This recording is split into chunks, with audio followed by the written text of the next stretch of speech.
Hello, my name is Clayton, and welcome to episode number 96 of the Watch Dang podcast. I'm a professional dog runner and watch enthusiast talking to his pals about dogs and watches. How's everybody doing? Thank you so much for listening. You know I appreciate it. So it looks like Saturdays are going to be the release day for the Watchdog podcast. Try as I might, I just cannot record during the week and get them to you on Friday. So you'll have something for the weekend when you're doing yard work or driving the kids to sporting events or museums or zoos or whatever it is you parents do on the weekend. You can take me along with you. And then Watch Soup will be released as a podcast here probably Tuesday and Wednesday, depending on when I get the audio from our live stream from Bobby Legs. So yes, Tuesday, Wednesday for Watch Soup, and now Saturday mornings for the Watchdog podcast. I can be a lot more consistent if I commit to Saturdays, that's for sure. And also just wanted to apologize in advance for my voice. My allergies have been a killer the last couple weeks. Oh man, out here in New England, it's been warm, it's been dry, and my sinuses and allergies are killing me. I know it's going around. My friend, and I'm not sure if he's lying or he's at least exaggerating, I think. He told me the other day his allergies are so bad, he had 64 sneezes in a row consecutively. If that is indeed true and he's not pulling my leg, I think we need to call the Guinness World Records people here. This needs to be televised on like ESPN3 at 4 a.m. or something. I mean, that's incredible. I can rattle off like 5 to 10 on a good day if the conditions are right, if I'm staring at the sun or if there's dust in the air or something. But yeah, 64, that's impressive. Yeah, we're struggling out here. We're struggling, but hey, we do the best we can. And so yes, I just want to apologize in advance for my nasally voice. I'm sorry. And real quick, I have a correction from last week's episode that a couple of eagle-eared listeners pointed out to me when I was talking about the Breitling Chronomat B01, the standard version versus the NFL and Detroit Lions version that was just announced last week or the week before. So I said that the standard Chronomat B01 column wheel chronograph retails for $6,000 USD, and these NFL versions at $9,200 are a hefty markup. Well, that's just not true. The standard version retails for almost $9,000 USD on the bracelet, $8,950. So at $9,200, the NFL versions really are not that bad of a markup at all. Pretty impressive, actually. I don't know if I was thinking of the Avenger when I came up with that $6,000 figure, or maybe I just wasn't thinking at all, which is probably closer to the truth. I record these early, like I said, and not enough coffee is ingested for me to think clearly here most of the time. So I don't know where I came up with that number, but you guys were on top of it. Thank you so much. I appreciate the feedback always. And yes, you can reach out on Instagram. There's a link to send me a text message in the show notes. And then also on YouTube, on that version of the podcast. So many ways to reach out. Thanks again, guys. I appreciate it. Okay, main topic time. On my travels around the information superhighway the last couple weeks, the internet, I think people need to start calling the internet the information superhighway again.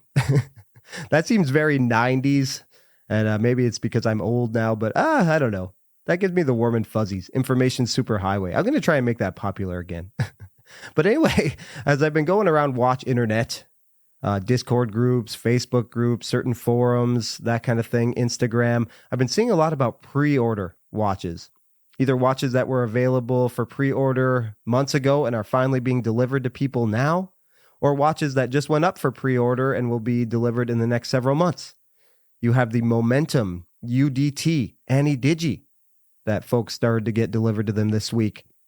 That's sort of a reimagining of the Chronosport UDT Anti-Digi from the 1980s that Sylvester Stallone wore in the first Rambo movie, right? People are starting to get those. We'll talk about this a bit later, but I'm in some groups with folks that got them and immediately put them up for sale. Didn't even wear it. In one case, looked at it, wasn't for him, put it for sale. Yeah, we'll talk about that when it comes to pre-orders. But yep, that can happen. Erebus Ascent Jody from Just One More Watch, his brand, his second model, the Ascent. People are just starting to get those. I think those went for pre-order in April. And now 5 months later, people are finally taking delivery of them. I'm in the Erebus Facebook page. I have not bought one of these watches, and I probably won't, but I'm in there to support Jody. Like I've said many times, he was one of the first watch YouTubers that I started paying attention to. I'll never forget the night I discovered that watch videos on YouTube were a thing. When I first got into the hobby, I stayed up very late watching his videos. I was like, who is this Scottish guy living in Australia? I love this guy. So, wanted to support him. And people are starting to take deliveries. And I have a side rant here, and I could maybe do a whole episode on this. But if you are in a brand-specific group, whether it's a forum or Facebook group, it can get a little gatekeepy. You have these like super fans of the brand. When people are starting to get them now, people are complaining about shipping. People are complaining about the quality of the watches in some cases. These are $300 watches. So sometimes people have these expectations that aren't met. So there's going to be some moans and niggles that people have, as Jody has said in all of his videos. People have been complaining about the indices may be a little off or specks of dust on the dial, which I think is fine. Constructive criticism. Not everything is sunshine and rainbows all the time, but you have these like gatekeeper, culty fans of these brands who just shame you if you say anything negative. If you're not playing grab ass or blowing smoke, you get shamed. And I just think that's wrong. And it's actually cool. Jody came out and said, listen, it's okay for people to come out and complain about the watches. I will actually delete posts complaining about complaints.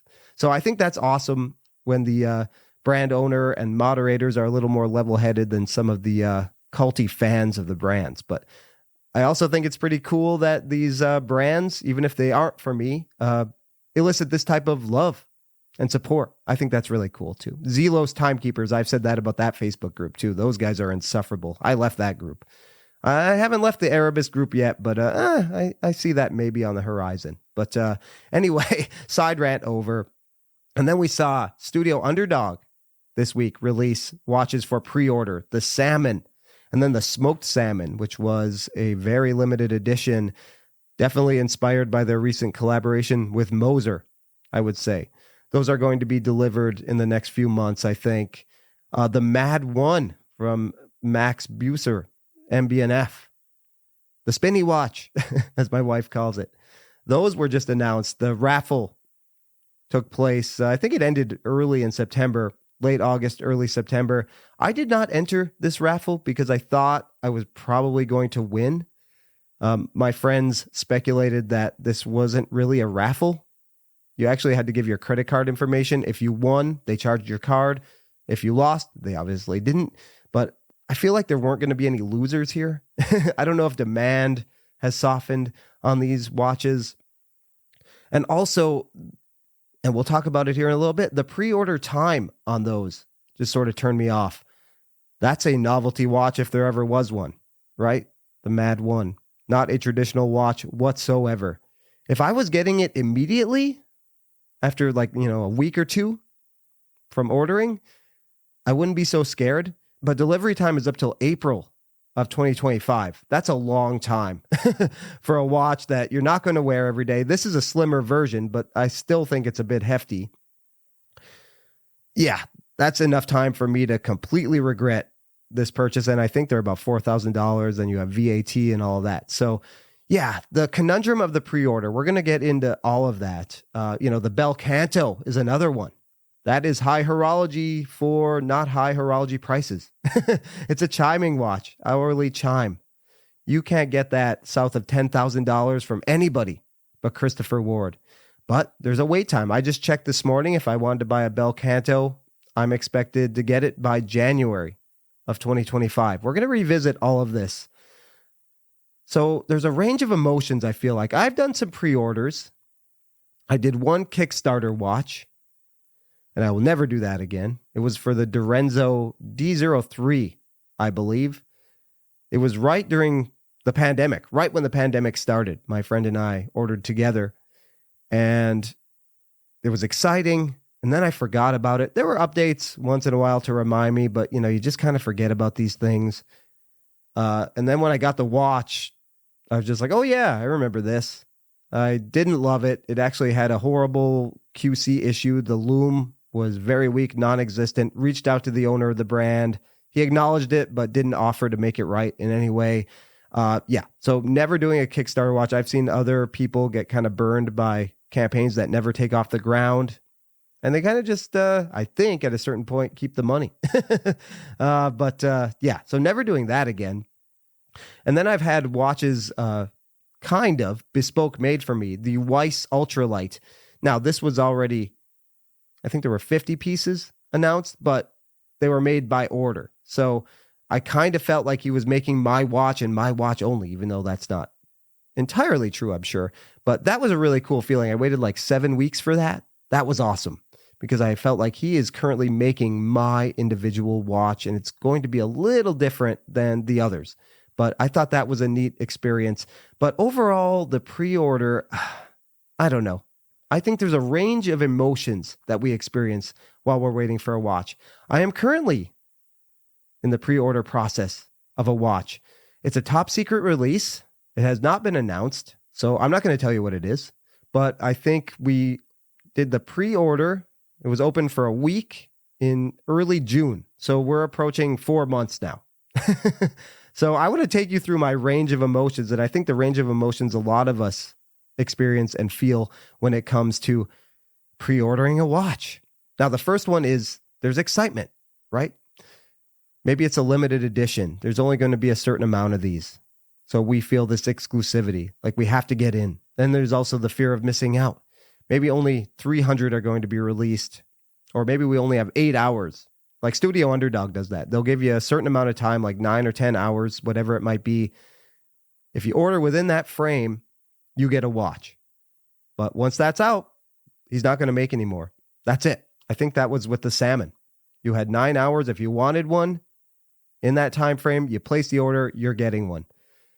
If I want one now, I'm out of luck. Unless I want to go to eBay and pay 2 or 3 times retail price. And oftentimes the prices are better. The pre-order price. I think Jody did that with the Erebus Ascent. If you order within the first 4 weeks, you pay a special pre-order lower price. You can still get it after that 4 weeks, but you're paying a higher price. And Zelos, I think, does that, and other micro brands do that as well. So yeah, there's that excitement. Thrill of the hunt, right? Maybe in that 9 hour for that Studio Underdog, you're should I, shouldn't I, should I, shouldn't I? And there's like, you're watching the clock, 3 hours left, 2 hours left, 1 hour left, and you finally hit buy, and you buy it, and you're excited. Oh my gosh, I got in the nick of time. I beat the clock. I'm in. I'm getting one. And then there's the second part, the come down. The thrill of the hunt is over. That excitement is over. And it's not paid off right away, right? You're not getting a package from UPS or DHL in the next couple of weeks. Now you wait months. And, you know, that you come back to reality real quick, right? It's kind of like getting drunk. You're having a great night, and then you wake up the next morning and you feel terrible. That's sort of what this come down is. The dopamine rush crashes, and it crashes hard. To me, that's a major negative with pre-ordering. Not that I'm impatient, but I'm worried about the things I'm going to talk about next. The third is resentment. You know, say I order a Studio Underdog and it's not going to be delivered until March. So what is it? September? 6 months. I have like $2,000 invested into this Studio Underdog. And now it's not even like it's real. It's just that money's gone, but I don't have anything to show for it. And I start to get a little resentful. Other watches come that I'd love to buy that I can get now. I can go and buy in person. I can order it online and it will be delivered to me in 2 business days.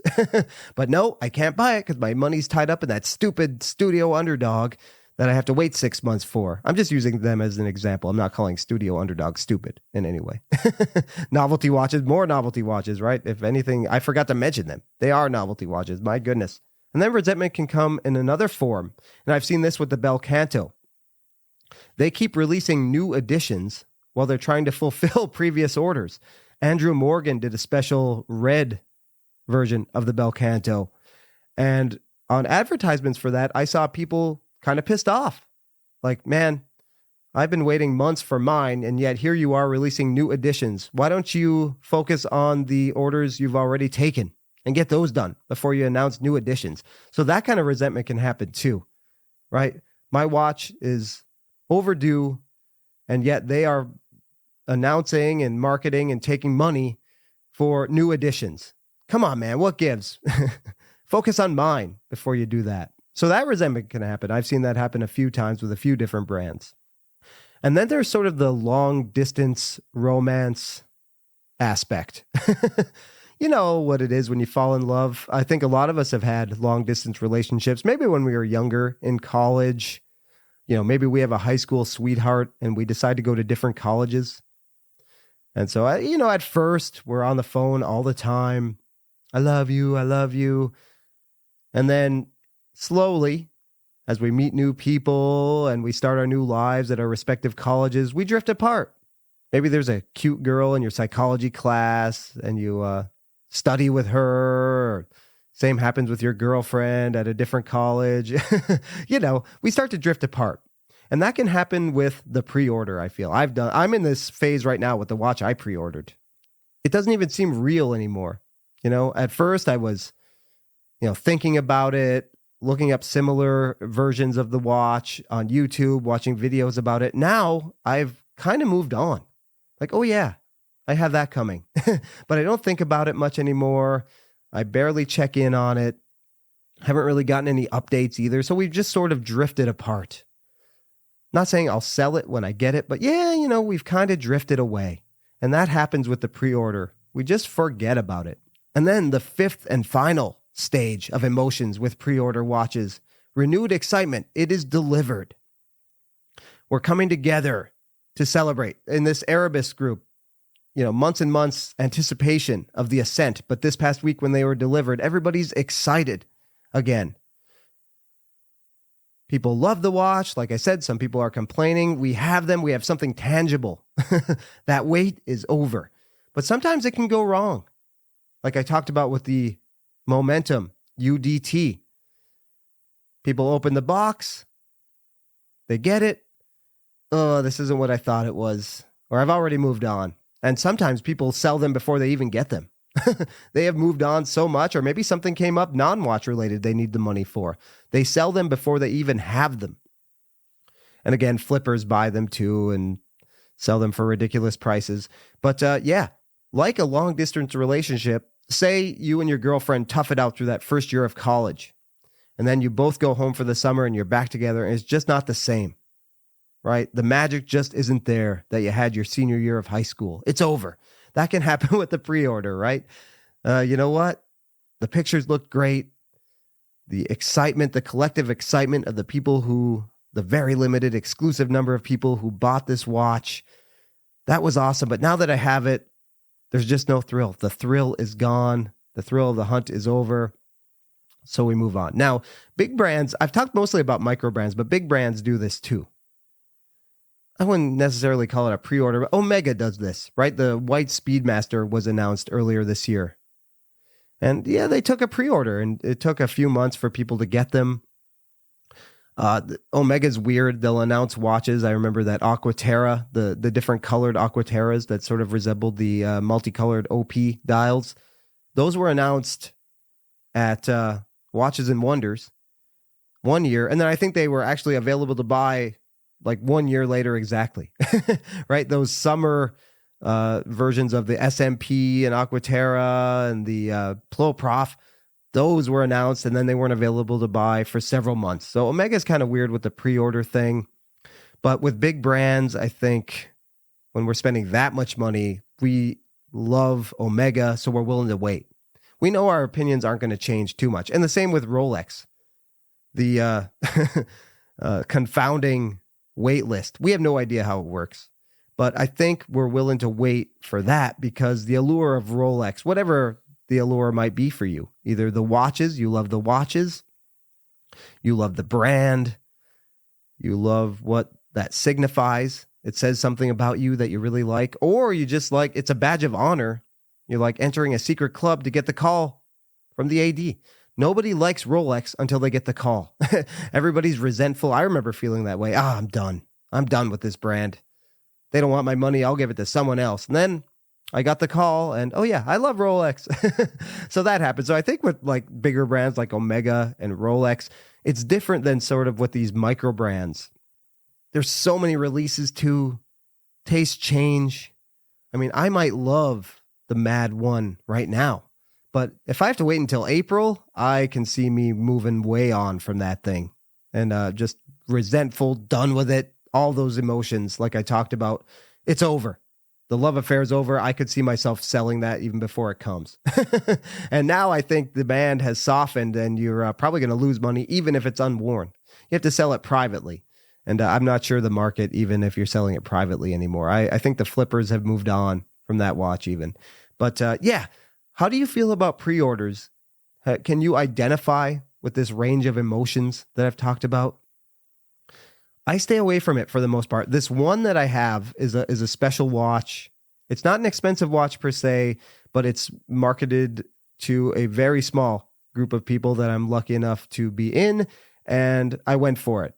I'm in that long distance relationship gone wrong phase, I think, right now, where I've just sort of forgotten about it.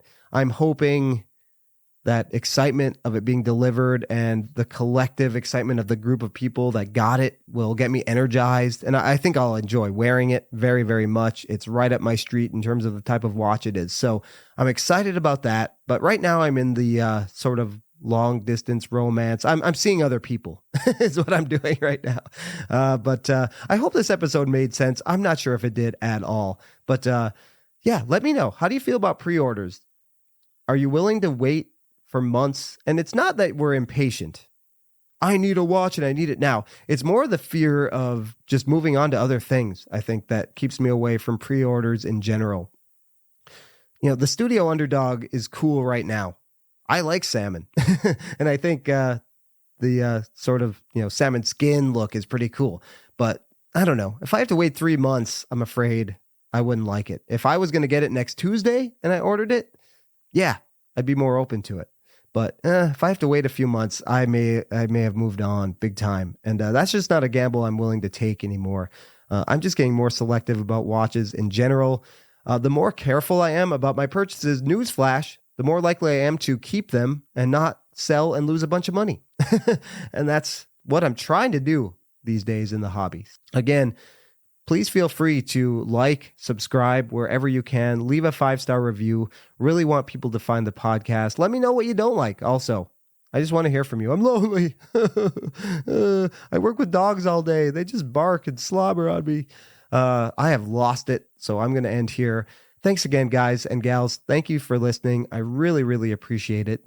We'll talk to you on the next episode of the Watch Dad podcast. See you later.